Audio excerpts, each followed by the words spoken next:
invitación para estar con ustedes hoy. Y de alguna manera la introducción que nos viene de hacer Richard nos plantea de inmediato la conexión que tiene la importancia de la construcción de una relación filial, de una relación entre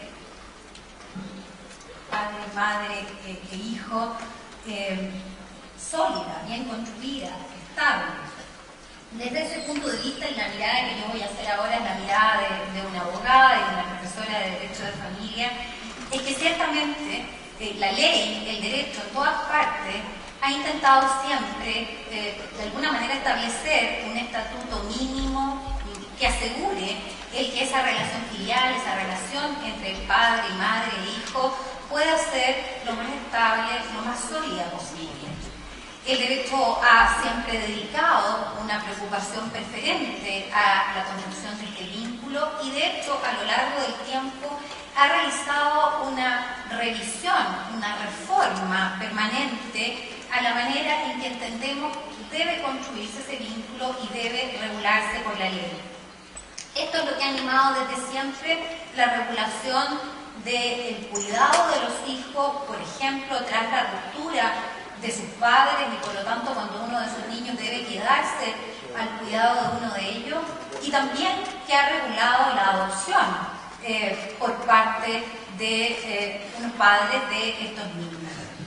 Y tanto ha sido así que en los últimos tiempos esa revisión ha sido efectuada para introducir un nuevo estándar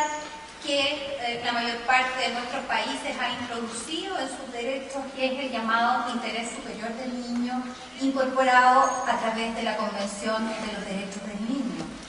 La introducción de ese estándar, de esa perspectiva, ha tenido por objeto tratar de centrar y de alguna manera marcarle una mirada al legislador, al juez, en el sentido de que cada vez que existe un conflicto, una necesidad de regular algún problema entre padres e hijos o de promover de alguna manera el vínculo entre ellos, siempre se habla desde la perspectiva de lo que es mejor para ese niño, de lo que favorece su desarrollo más integral. Por lo tanto, la incorporación del interés superior del niño supone y ha supuesto este giro en la perspectiva. Lo curioso, y aquí entro al tema que nos ocupa, es que ese criterio incorporado con esa finalidad, cuando es sometido a la pregunta o enfrentado a la pregunta de si debe darse en adopción o permitirse la adopción por parte de parejas del mismo sexo, o si debe permitirse que un hijo quede a cargo de uno de los padres o de la madre que vive en una convivencia homosexual o lésbica, ese estándar sea ahora y quiera ser reinterpretado y releído desde otra perspectiva, que al final no es sino la perspectiva de lo que es mejor para el interés de ese padre, de esa madre o de esos adultos, o el interés incluso de una determinada percepción ideológica o valórica que se quiere introducir a ese niño. Desde ese punto de vista, la cuestión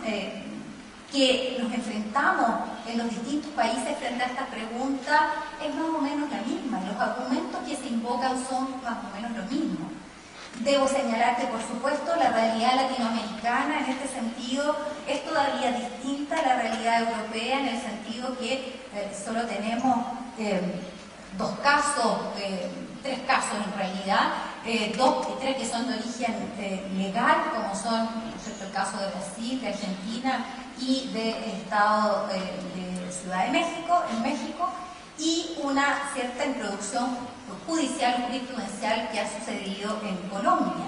Pero en el resto de los países latinoamericanos, donde la cuestión todavía no ha alcanzado, ¿no es cierto?, un reconocimiento jurídico, está todavía en ciernes y hay una cierta resistencia bastante importante a abrir las puertas a la adopción y al cuidado en estos términos. Con esto quiero advertir, sin embargo, que probablemente el giro esencial que abre las puertas a la aceptación de estas, ¿no es cierto?, regulaciones, tiene que ver, y es lo que nunca debemos olvidarnos, con de alguna manera,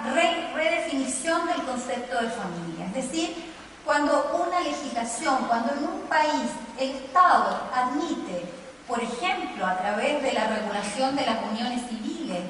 que las parejas del mismo sexo pueden formar familia, que son base para construir una familia,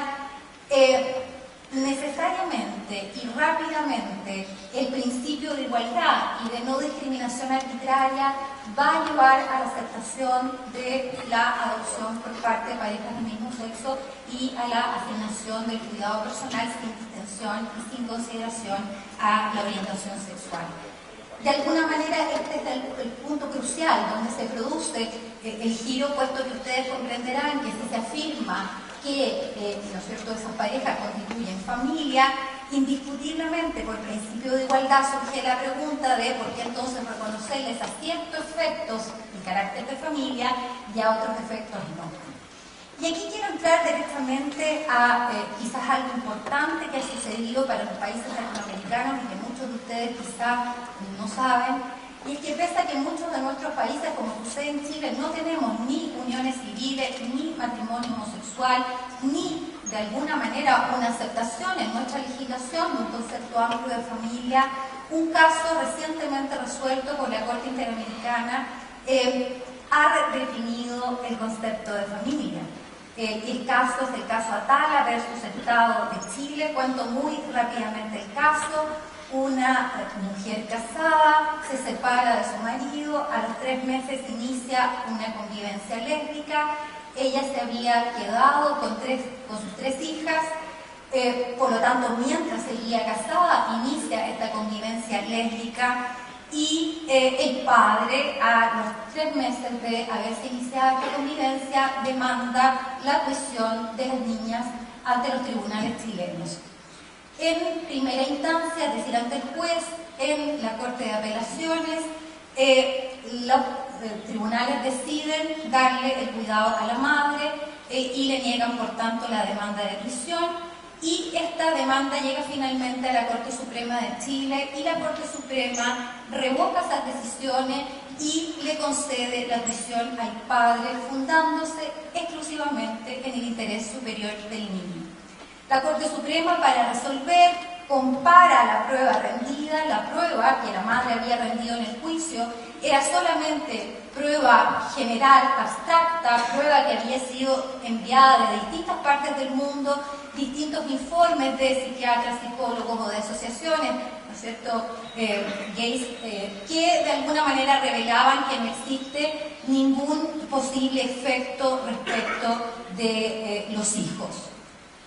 La prueba del padre, en cambio, había sido una prueba concreta relativa al caso concreto de sus 3 hijas, demostrando que las niñas estaban sufriendo, estaban siendo afectadas, tenían problemas de identidad sexual, estaban siendo apartadas de su entorno social, es decir, en el fondo estaban teniendo consecuencias psicológicas y sociales importantes.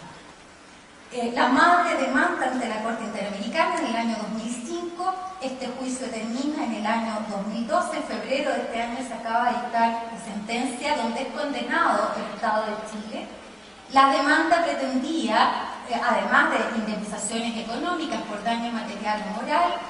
3 cosas. Primero, la redefinición del concepto de familia. En segundo lugar, la introducción dentro de las categorías protegidas por el Pacto San José de Costa Rica o la Convención Americana de la categoría orientación sexual, que no está expresamente reconocida en la Convención. Y en tercer lugar, la construcción de una inmunidad en materia filiativa por orientación sexual, es decir, el que nunca se pudiese considerar la orientación sexual a la hora de decidir ningún ¿no es cierto?, conflicto entre padres e hijos. La sentencia condena al Estado de Chile, por lo cual ustedes comprenderán que efectivamente lo que se ha logrado es, en primer lugar, la sentencia reconoce la categoría orientación sexual como una categoría protegida, la incorpora a través de una reinterpretación de la expresión cualquiera condición social y, por lo tanto, la incluye. En segundo lugar, redefine el concepto de familia para señalar que efectivamente La Convención Americana razona sobre un concepto amplio de familia que debe permitir incluir la convivencia, la relación entre parejas del mismo sexo o de distinto sexo, porque hacerlo de otra manera supondría una vulneración a la orientación sexual.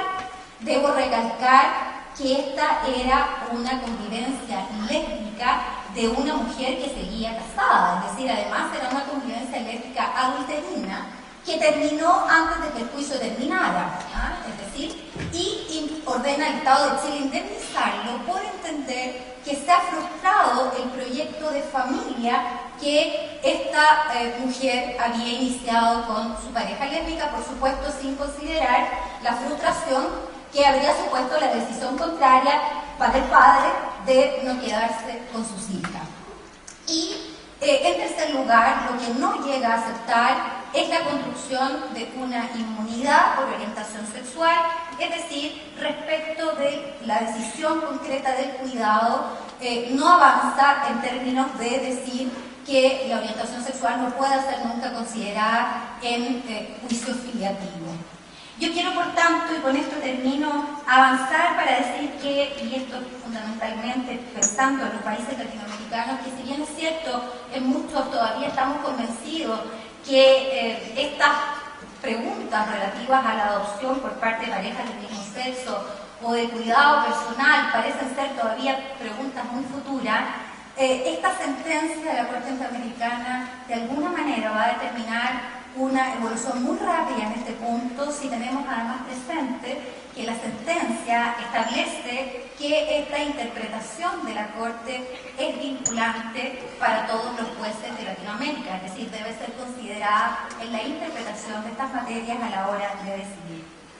En conclusión, y con esto termino, la mirada dispensada al cuidado de los hijos, a la patria potestad, a la adopción, que ha tenido una profunda evolución para estar más centrada en el principio de igualdad y más centrada en el interés superior del niño, lo que en términos generales podemos considerar mejor para el niño, mejor para la mujer, mejor para la relación de los padres.